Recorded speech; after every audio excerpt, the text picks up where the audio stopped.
building a brand isn't just popping a product on some retail shelves and just hoping and praying that people come in and buy, right? There's other things into this recipe of marketing to try and build a brand. So what are some of those things? I think when it comes to the recipe, first and foremost, the people behind the product, they need to love it, live it, and be all about it. There's so many talented craft growers, people that are extraction artists and things like that, and they're creating incredible stuff. So I think the whole team, first and foremost, before a brand comes to life, everyone needs to be like, this is our product, we love it, and this is why. When it comes to bringing it to life in the community, it's having that authentic connection right away, having marketing that is representative of the people. I think a lot of brands will miss by just being all over the place, not really being sure like who is our demographic, what does our product do. We're trying to reach everyone. At this moment in time, I think speaking directly to the consumer, one thing that I very much focus on is bringing it to life in the community. There's deeper connections that can be made and through a conversation you have with someone rather than just like, hey, we made this product for you to get high, right? That there's so many people have deeper connection to the plant. So making sure that your marketing is authentic and consistent and not all over the place. And like, furthermore, just having a marketing plan and a vision. I worked with a lot of people or a lot of companies that just never really had those foundational pieces, that vision.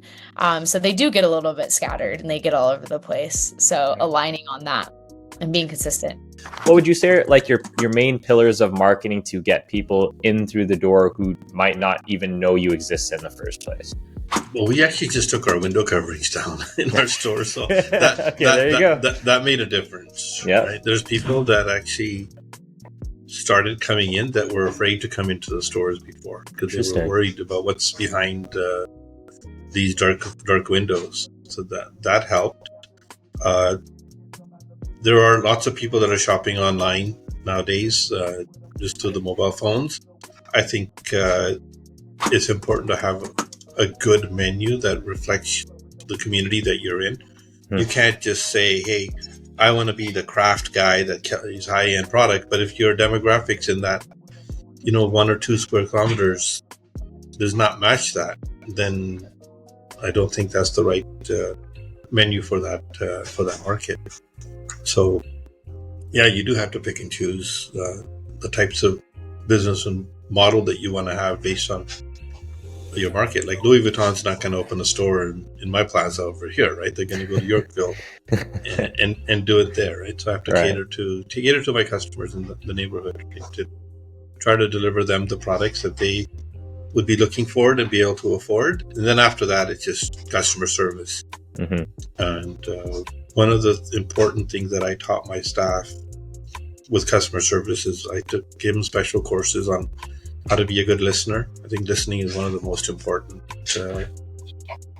skills that somebody can learn when they want to be good at customer service. And the second one, which is a really simple thing, but not many people pay attention to it, is I taught them how to remember our customers' names. And that was really important. And when a customer walks into our store, the moment they walk in, the staff will yell their name from afar. It makes the customer feel good, and it makes them feel like that they belong in the store and are welcome here.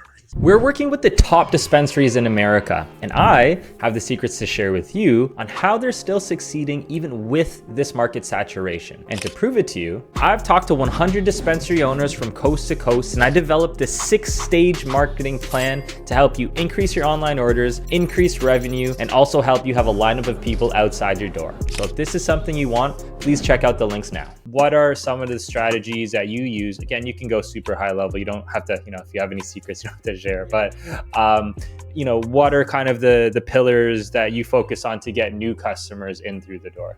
Yeah, I mean, there's no secrets really. I mean, it's retail's retail, whether you're in the cannabis industry or whatever other type of goods you're in. But, you know, it's again, you know, customer service, education, obviously making sure your bud tenders and your staff are highly educated on what they're selling is super important. You know, you touched on that, and that's key. And that was really our focus in the beginning. You know, when we started this, my partner and I were driving around all over the county, and you know, we found that we spent more time, you know, we have an older population here, so we spent more time doing consultations and holding hands and you know, crying on shoulders. And I mean, it was you know, you were dealing with people you know, on the medical side, that, you know, and that's really when we were doing our deliveries, and even now in the store, I mean, we have a very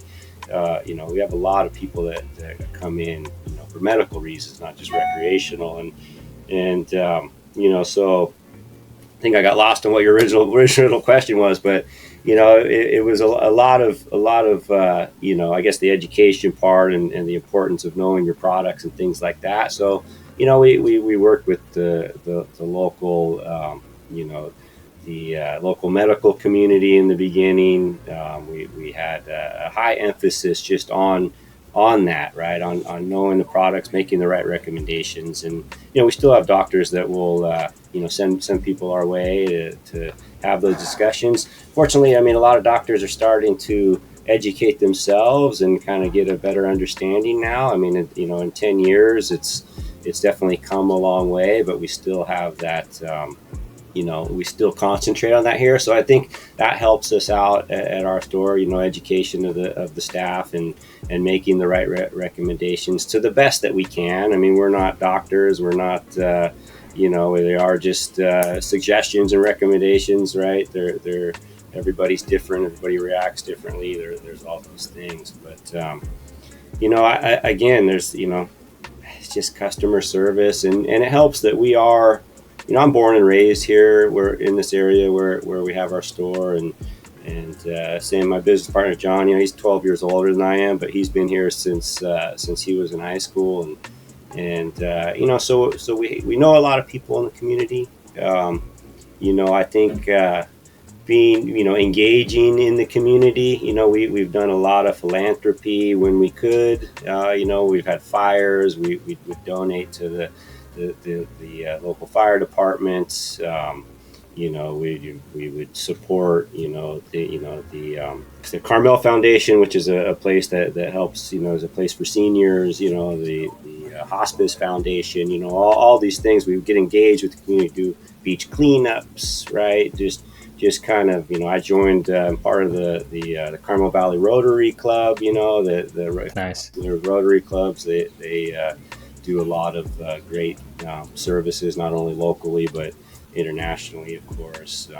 Being part of your chamber, you know, I was on the Chamber of Commerce for a while, and I currently serve on the board of the Monterey County Hospitality Association. You know, so just really engaging with your community and being part of it, I think is, you know, if anybody getting started, that's something that you should do. You know, it can't just be about what's best for you and your business. Hey, how can my business give back and contribute to the community?